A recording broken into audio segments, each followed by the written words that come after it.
I was sitting on the cold kitchen floor, my hand still wrapped around the phone, when my daughter-in-law's voice came through one last time, flat and impatient. "You're going to have to figure it out on your own." The line went dead before I could even say her name. I stayed there for a moment, staring at the faded tiles beneath me, noticing a small crack I didn't remember being there before. Funny the things you see when no one is rushing to help you. My knee throbbed where I had slipped just minutes earlier, a dull, persistent ache that pulsed up my leg, but it wasn't the pain that held me still. It was the silence. The kind that settles into a house when you realize no one is coming. I pushed myself up slowly, gripping the edge of the counter, careful not to put too much weight on my leg. The kitchen still smelled faintly of coffee I'd made earlier that morning, a habit I hadn't broken in over 40 years. 1 cup for me. 1 cup I used to set across the table out of memory more than need. I glanced at the chair across from mine. Empty as it had been for 3 years now. I reached for the phone again, turning it over in my hand, half expecting it to ring back. It didn't. No missed call. No message. Nothing. Just my reflection staring back at me in the dark screen, older than I felt inside. I let out a small breath, something between a sigh and a laugh, though there wasn't anything funny about it. "All right," I said quietly to no one at all. My voice sounded steadier than I expected. I set the phone down on the counter with deliberate care, as if placing it too hard might somehow break what little connection I had left. Then I reached for my purse. It was hanging on the same hook by the door where I'd kept it for years, always ready for grocery runs or doctor's appointments Daniel used to insist on driving me to. "Mom, you shouldn't be going alone," he would say. That was before Ashley. Before things started to change in ways so gradual I almost convinced myself they weren't changing at all. I slipped my wallet inside, checked for my insurance card, and paused just long enough to glance back. At the kitchen, everything was in its place. The dish towel folded neatly over the oven handle, the mail stacked by the fruit bowl, the small framed photo of Daniel as a boy, missing his 2 front teeth, grinning like the world was simple. I turned off the light. The hallway felt longer than usual as I made my way to the front door. Each step measured, each movement controlled. Outside, the late afternoon air was cool, carrying the faint scent of freshly cut grass from somewhere down the street. I locked the door behind me out of habit, even though for the first time in years, I wasn't sure when I'd be coming back. The sidewalk stretched out ahead, quiet and empty. I could hear distant laughter from a neighboring yard, the kind that used to fill my own home on weekends. I tightened my grip on my purse and started walking, slow but steady, toward the corner where I knew I could call for a ride. Halfway there I stopped. Not because of the pain, though it was still there, sharp now with every step, but because something settled inside me. A clarity I hadn't felt in a long time. I reached into my purse, pulled out my phone again, and scrolled past Daniel's name without hesitation. Instead, I tapped on another number, one I hadn't used in years but had never deleted. It rang twice before a calm, familiar voice answered. "This is Martin Hayes." I closed my eyes for just a second, letting that name ground me. "Martin," I said, my tone even, almost calm. "It's Margaret Collins. I think it's time we had a conversation." The emergency room was quieter than I expected, the kind of quiet that hums softly beneath fluorescent lights and distant footsteps, and I sat there with my hands folded neatly in my lap, watching the automatic doors open and close as people came in with someone beside them, someone holding their arm, someone speaking for them, someone who cared enough to stay, and each time the doors slid shut again, the silence returned to my side of the room, untouched, uninterrupted, as if I did not exist at all. And when the nurse finally called my name, she said it twice before I realized she was speaking to me. Her voice kind but distant, the way you speak to strangers you will never see again. And I stood slowly, careful with my leg, offering her a small smile that I had practiced over years of making other people comfortable, even when I was not, and she guided me down a narrow hallway that smelled faintly of antiseptic and something else I could not quite place, something clinical, something empty. And when she asked if someone was with me, I shook my head once, simple and quiet, and she nodded as if she understood, though I knew she did not really. Not in the way that mattered, not in the way that settles into your bones when the people who should be there choose not to be. And the examination room was small, colder than the rest of the building, with a thin paper sheet covering the bed that crinkled when I sat down, and I placed my purse carefully on the chair beside me, the same way I had placed it 1,000 times before in waiting rooms and offices, always prepared, always organized, always expecting that someone would eventually walk in behind me, but this time no one did, and I noticed how loud the clock sounded on the wall, each second ticking forward without hesitation, without pause, as if time itself had no interest in whether I was ready for what came next. And when the doctor entered, he was polite, professional, asking questions about the fall, about the pain, about how long I had been feeling unsteady, and I answered each one calmly, clearly, the way I had always handled things, because that is what you do when you spend a lifetime being the one others rely on. You learn to carry yourself even when no one is there to carry you. And he nodded as he listened, typing notes into a computer, occasionally glancing up with a look that suggested concern, though it was the kind of concern measured in minutes, not years, and after a while, he explained that nothing appeared to be broken, just a strain, something that would require rest, perhaps a cane for a short time, maybe physical therapy if the pain did not improve, and I thanked him sincerely because gratitude had always come easily to me, even when it was not returned, and when he asked again if there was someone who could help me at home, I hesitated. For just a fraction of a second, long enough for the truth to settle fully into place, and then I said, "I will manage," my voice steady, my expression unchanged, and he nodded again, making a note I could not see, before offering instructions and stepping out of the room, leaving me once more with the sound of that clock, still ticking, still moving forward, and I sat there for a moment longer, not because I needed to, but because I was thinking not about the fall, not about the pain, but about patterns, about the quiet shifts that had taken place over the years, the missed calls, the shortened visits, the subtle changes in tone when Ashley spoke to me, the way Daniel would look at his phone instead of at me, as if something more important was always waiting elsewhere. And I realized then that what had happened earlier that day was not an exception, it was confirmation, something that had been building for a long time, something I had chosen not to name until now, and I reached for my purse, pulling out my phone, and for a moment I simply held it, feeling its weight in my hand, remembering the conversation from earlier, the finality in her voice, the absence of hesitation, and then I opened my contacts again, not to call Daniel, not to explain, not to ask for anything,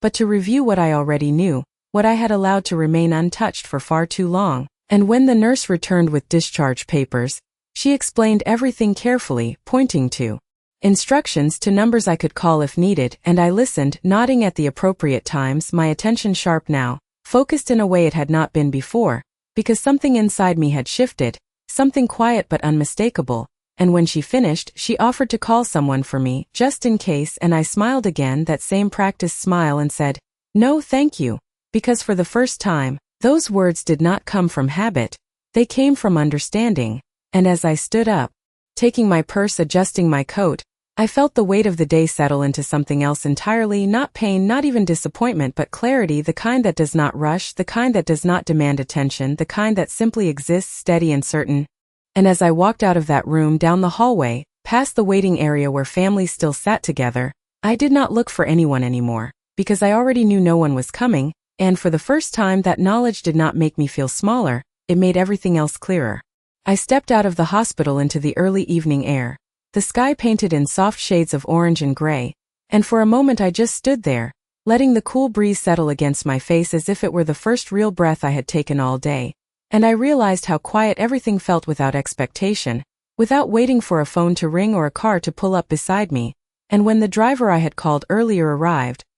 he greeted me politely, asking how I was doing, and I gave the same answer I had given all my life: "I am fine." Even though we both knew it was not a question meant to be answered honestly, and during the ride home I watched the streets pass by, familiar houses, neatly trimmed lawns, the same places where I had once pushed a stroller, where I had walked Daniel to school holding his small hand in mine, his fingers always gripping tightly as if he trusted that I would never let go, and I wondered when that grip had loosened, when the quiet distance had replaced those simple certainties, and the car stopped in front of my house, the porch light automatically flickering on as it always did at dusk, and I thanked the driver before stepping out carefully, feeling the ache in my leg again, steady but manageable, something I could work around, something I could adapt to, just like everything else. And as I unlocked the front door, the familiar scent of my home greeted me, a mixture of old wood, fresh laundry, and something warm that lingered from years of cooking meals that had once filled the rooms with voices and laughter, and now only held echoes. And I closed the door behind me gently, locking it with a quiet click that sounded louder than it should have. And I stood there in the entryway, not moving, just listening, noticing how the house did not respond anymore, how it simply existed around me without expectation, and I set my purse down on the small table by the door, placing it in the exact spot it had always been, because some habits do not fade, even when everything else does, and I walked slowly into the living room, lowering myself into the chair by the window, the same chair where I had spent countless evenings reading, waiting, watching, and for the first time in a long while, I did not reach for the phone, I did not check for messages, I did not wonder if someone might call, because I already knew the answer, and instead, I let my eyes rest on the framed photographs lining the shelf across from me, each one capturing a version of a life I had believed in completely. Daniel at 10 years old holding up a science fair ribbon, Daniel at 18 standing proudly in his graduation gown, Daniel on his wedding day, smiling beside Ashley, his arm wrapped around her in a way that once made me feel reassured, convinced that he had found happiness, that I had done my job well, that I had given him everything he needed to build a life of his own, and I studied that photograph a little longer than the others, noticing details I had overlooked before, the way Ashley's smile did not quite reach her eyes, the way Daniel's posture leaned slightly toward her, as if already adjusting himself to fit into her world, and I remembered small moments, conversations that had seemed harmless at the time, comments she would make about how things should be done differently, how traditions could be updated, how visits needed to be planned around their schedule, always their priorities, and how I had nodded along, accommodating, understanding, believing that compromise was simply part of keeping a family together. And I thought about the last holiday dinner when Ashley had rearranged the seating without asking, placing me at the far end of the table while she sat beside Daniel at the center, explaining casually that it made more sense that way. And I had smiled, moving my plate without question, telling myself it did not matter, that these were small things, insignificant things, and now, sitting there in the quiet of my living room, I could see them for what they truly were, not isolated moments but pieces of a pattern, small adjustments that slowly shifted my place.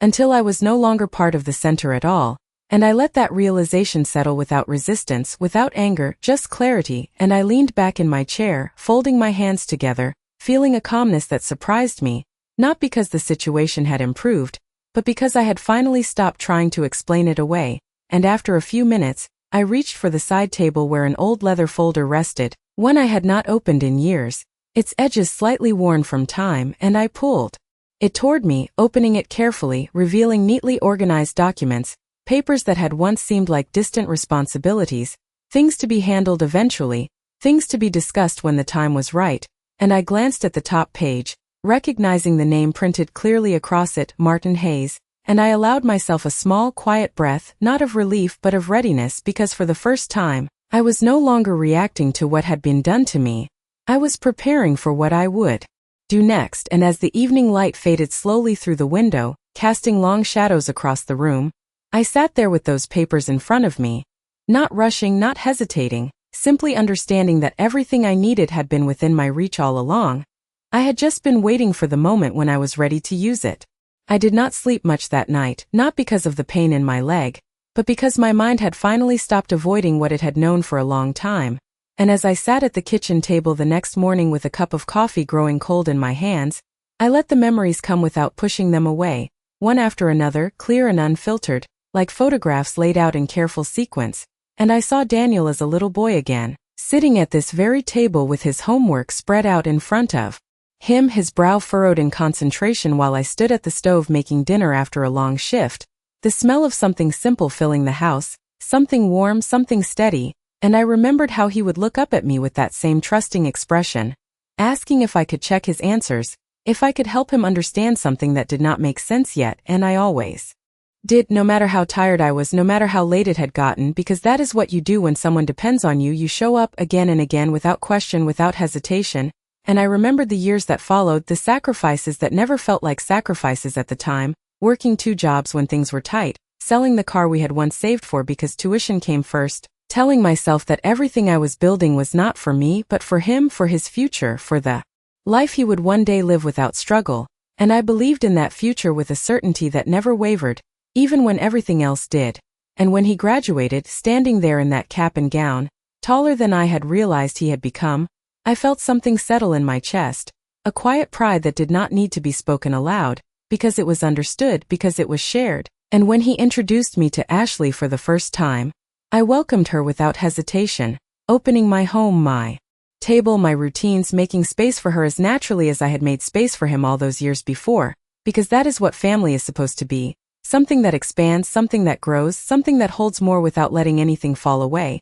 And in the beginning everything seemed fine, small conversations, polite smiles, dinners where we all sat together and talked about ordinary things, the kind of moments that feel unremarkable until you realize later how quickly they can change. And then, slowly, almost imperceptibly at first, the tone shifted, not in ways that could be pointed out directly, but in ways that could be felt, like a room growing colder even when the windows are closed. Ashley began making suggestions, small ones at first, about how things could be arranged differently, how certain traditions might be outdated, how it would be easier if holidays were hosted at their place instead. And I agreed because it seemed reasonable, because I did not see any harm in adjusting, because I trusted that the core of what we were would remain intact. And Daniel would nod along beside her, quiet, agreeable, his attention always just slightly more focused on her than on me. And I told myself that this was natural, that this was what it meant for him to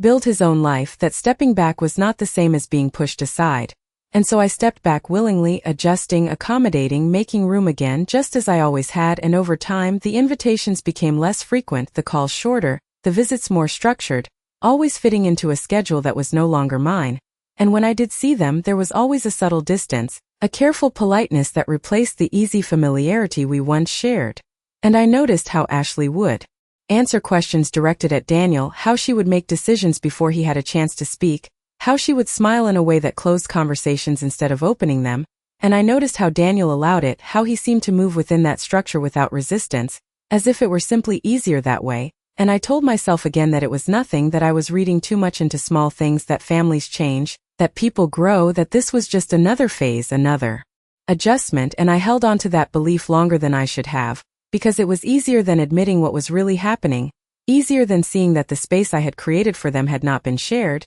It had been taken, reshaped into something where I no longer had a place, and now, sitting there at the same table where it had all begun, with the morning light filtering softly through the window, I could see it clearly, not as a series of isolated moments, but as a pattern that had been forming for years, a quiet shift that had gradually moved me from the center of their lives to the edge, and then beyond it entirely. And I lifted my coffee cup, taking a small sip even though it had gone cold, and I did not flinch at the bitterness, because it felt honest, because it matched something inside me that had finally stopped pretending otherwise. And I set the cup down carefully, my hands steady, my thoughts clear, understanding now that everything I had given had not been lost, it had simply been misplaced in the wrong hands. And for the first time I did not feel the need to hold on to what no longer held on to me. The call with Martin stayed in my mind long after I ended it, not because of what was said, but because of what was not. His tone had not changed over the years, still measured, still precise,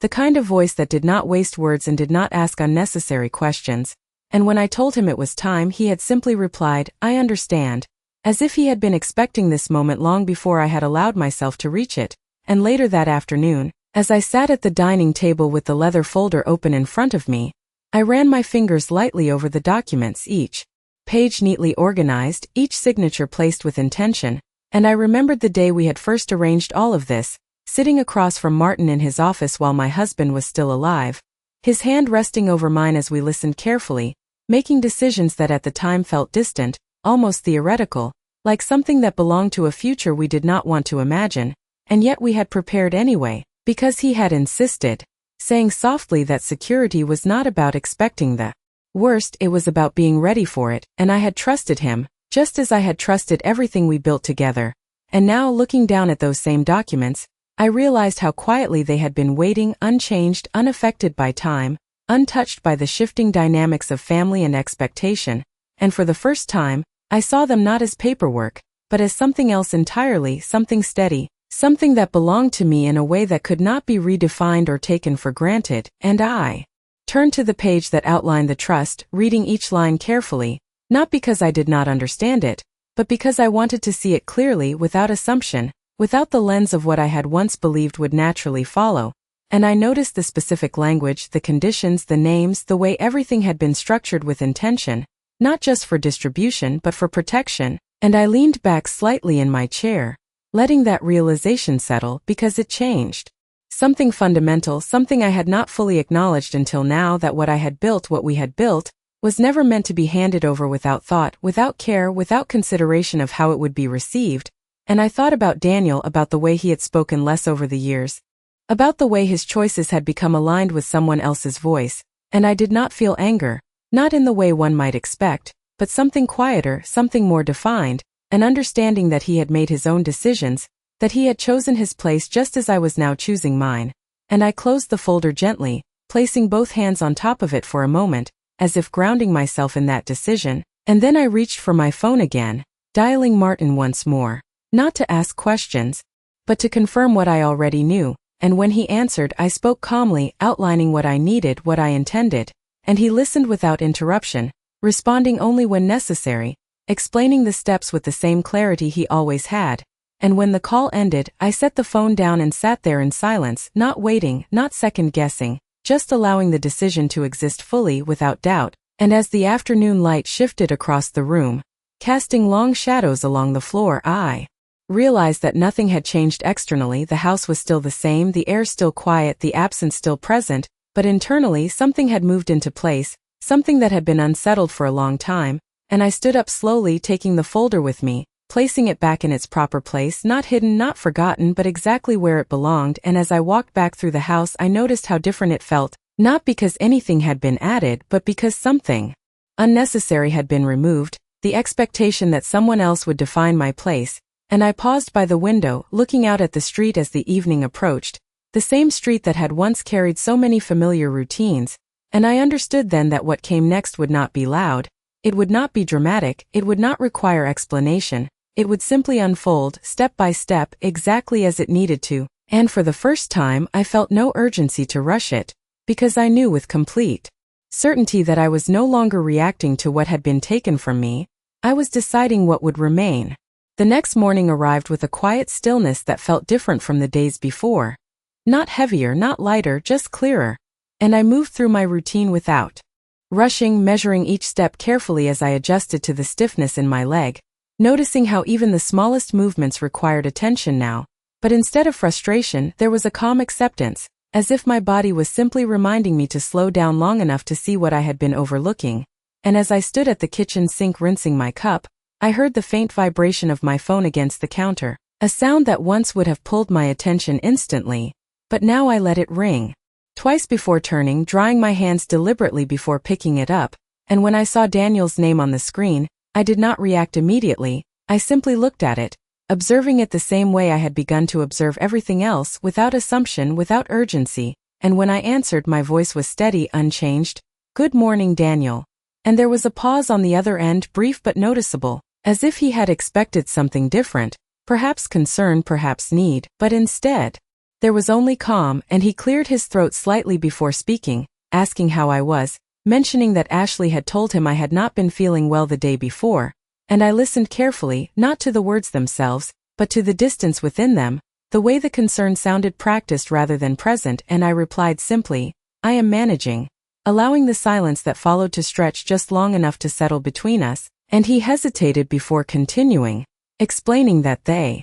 had been busy, that work had been demanding, that things had been hectic, each sentence layered with justification, each word placed carefully as if to build something that might hold under scrutiny, and I let him speak without interruption, because I had learned that people often reveal more when they are not challenged, and when he finished there was another pause, one that felt heavier than the first, and then he asked if I needed anything, the question arriving late, almost as an afterthought, and I considered it for a moment, not because I needed to decide what to say, but because I wanted to understand what it meant now, and then I answered, "No, I do not," my tone even without emphasis, without explanation, and I could almost hear the shift on the other end, the slight adjustment as he processed a response he had not expected, and he responded quickly, agreeing, saying that was good, that it was probably best if I rested, that I should take care of myself, and I acknowledged his words with a quiet "I will," before the conversation ended with a polite exchange that felt more like an obligation than a connection, and when I set the phone down I did not feel the familiar pull to replay the conversation,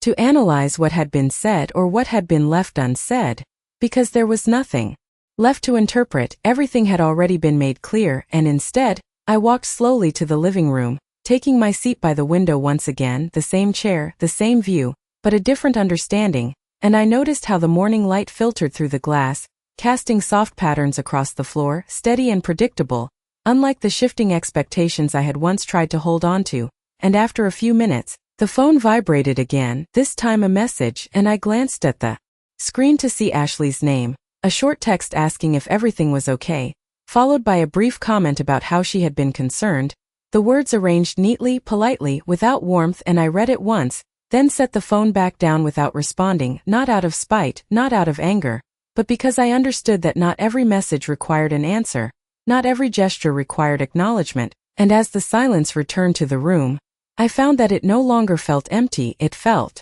intentional, as if the absence of noise had made space for something more solid, something that did not depend on anyone else's presence to exist, and I reached for the small notebook on the side table, one I had not used in quite some time, and I opened it to a blank page, picking up a pen and holding it there for a moment before writing, not quickly, not impulsively, but with purpose, listing the things that needed to be done, the appointments to confirm, the documents to review, the steps that would follow one after another, each one simple on its own, but together forming something complete, something structured, something entirely within my control. And when I finished, I set the pen down, closing the notebook gently, and I sat there for a while longer, not thinking ahead,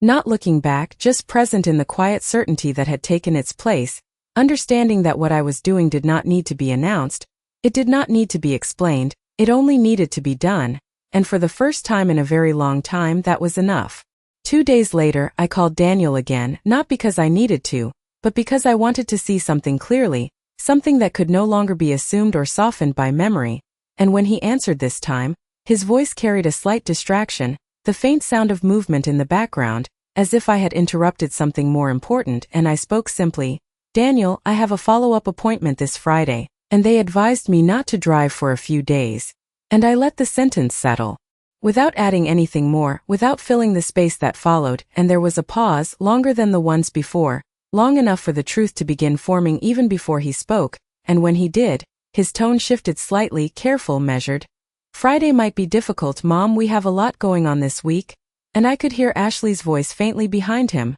not clear enough to make out words, but present enough to shape his response, and he continued, explaining that work schedules were tight, that commitments had already been made, that perhaps I could reschedule or arrange something else, his suggestions practical, reasonable, and entirely detached, and I listened without interruption, just as I had done before, because there was no need to challenge what was already evident, and when he finished I responded calmly, "That is all right, I will find another way." And I meant it, not as resignation, but as confirmation, and he agreed quickly, relief slipping into his voice, saying that was probably best, that it would be easier for everyone, and we ended the call with the same polite distance that had become familiar, and I set the phone down once more, not slowly this time, not deliberately, just naturally, because there was no longer anything to hold on to in it, and I sat back in my chair, letting the silence return, and it did not feel like absence anymore, it felt like evidence, and later that afternoon, I arranged for a car service, confirming the time,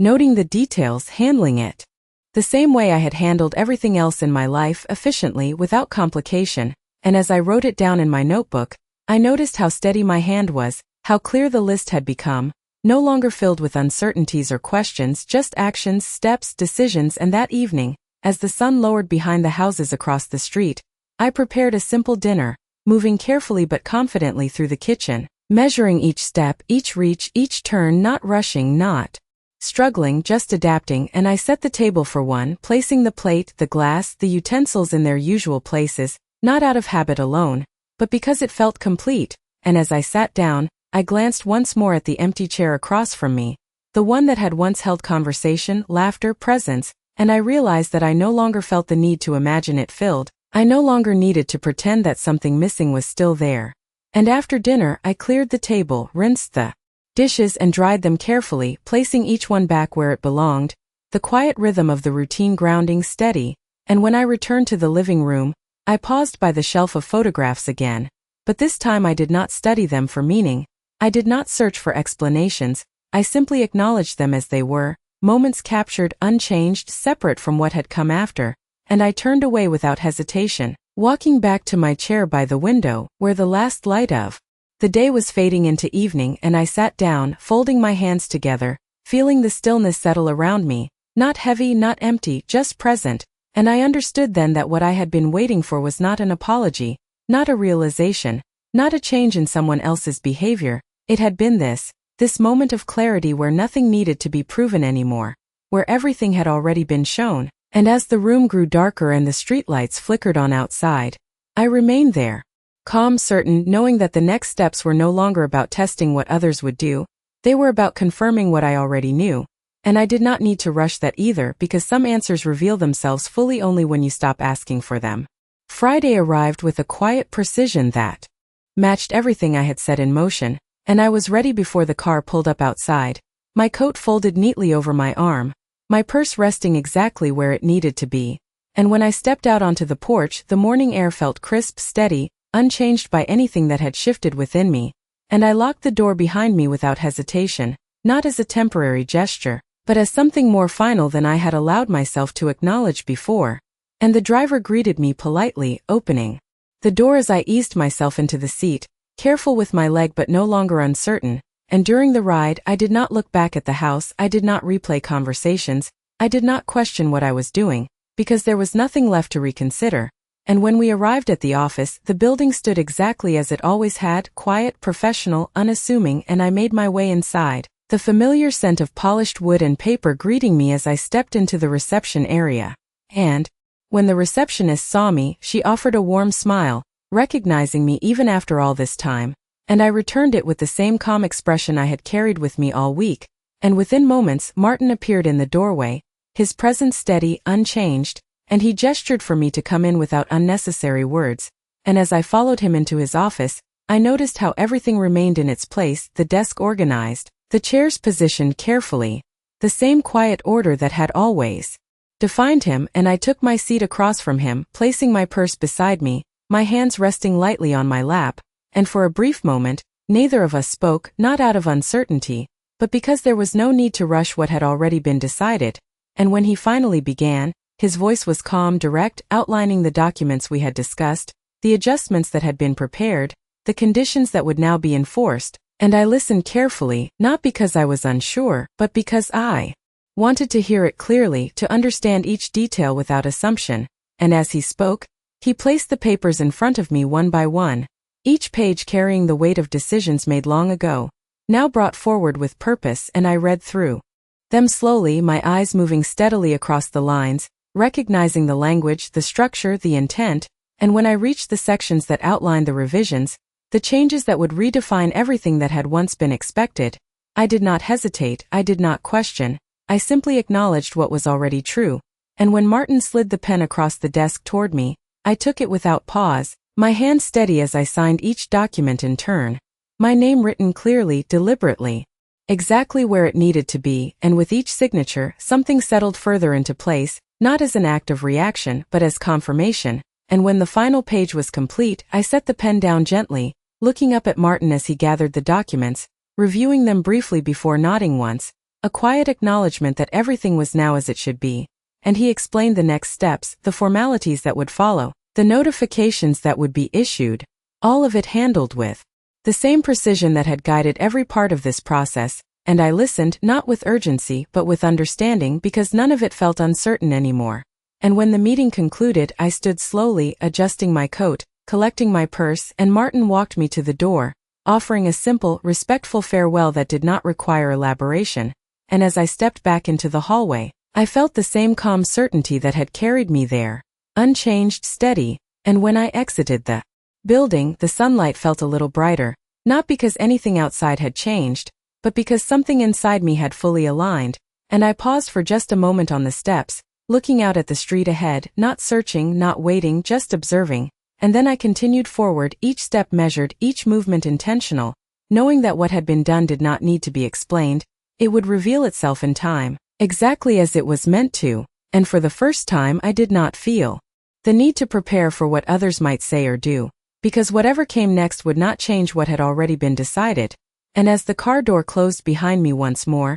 I allowed myself a small, quiet breath, not of relief but of completion, understanding that I had not taken anything away, I had simply placed everything where it belonged. The letter arrived 3 days later, delivered with the same quiet efficiency as everything else that had followed, and I watched from the living room window as the mail carrier placed it carefully into the box before moving on to the next house, unaware that what he had just delivered would shift something far beyond paper and ink, and I did not rush to retrieve it. I simply waited a moment longer, finishing the page I had been reading, marking my place before setting the book aside, because there was no urgency anymore, only sequence, and when I stepped outside, the air was still, the neighborhood unchanged, the same as it had always been, and I opened the mailbox, lifting the envelope out with steady hands, recognizing the return address immediately, and I turned it over once, not out of hesitation but acknowledgement before bringing it inside, placing it on the table where the light fell evenly across its surface, and I stood there for a moment, looking at it, understanding not just what it contained but what it represented, not a reaction, not a punishment but a conclusion, and when I finally opened it, I read through the contents slowly, each line clear, each word precise, outlining what had been formalized, what had been redirected, what would no longer be assumed, and when I finished, I folded the paper neatly, placing it back into the envelope, not because I needed to hide it, but because it had already served its purpose, and I set it aside, returning to my chair by the window where the afternoon light stretched quietly across the floor, and for a while nothing happened. The house remained still, the street outside carried on as it always did, and then the phone rang sharp against the silence, and I glanced at it once before picking it up, seeing Daniel's name appear on the screen, and I answered without pause, "Hello, Daniel," my voice calm, unchanged, and on the other end there was no greeting, no pleasantries, just a strained breath, followed by his voice, tighter than I had heard it in years, asking what had happened, what the letter meant,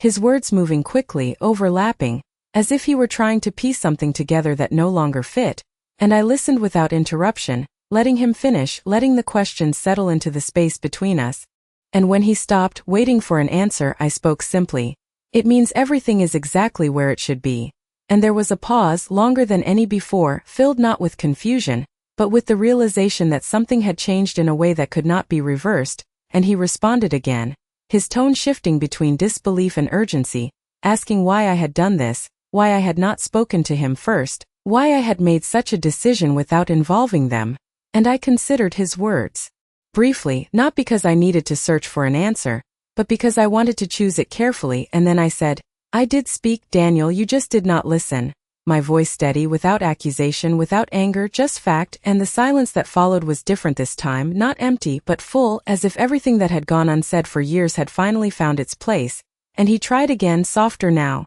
asking if there was something they could do, something that could be changed, something that could be fixed, and I closed my eyes for just a moment, not in frustration but in understanding, because I recognized that question. I had asked it myself in different ways for a long time, and I opened them again, looking out at the street where nothing had changed, and I answered, "No, there is nothing that needs fixing." And I meant it, not as rejection but as clarity, and he did not respond immediately, and when he finally spoke, his voice was quieter, uncertain, as if searching for something that was no longer there, and we ended the call without resolution, without agreement, just an understanding that did not need to be explained further. And when I set the phone down, I did not feel relief, I did not feel regret. I felt something steadier than both, something complete, and I sat there as the afternoon slowly turned into evening, the light fading gently, the shadows lengthening across the room, and I realized that nothing about my life had been taken from me. Not really, it had simply been waiting for me to see it clearly,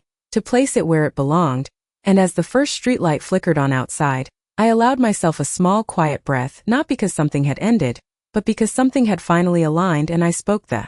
words softly into the stillness of the room, not for anyone else to hear, but because they were true. "You told me to figure it out, and I did."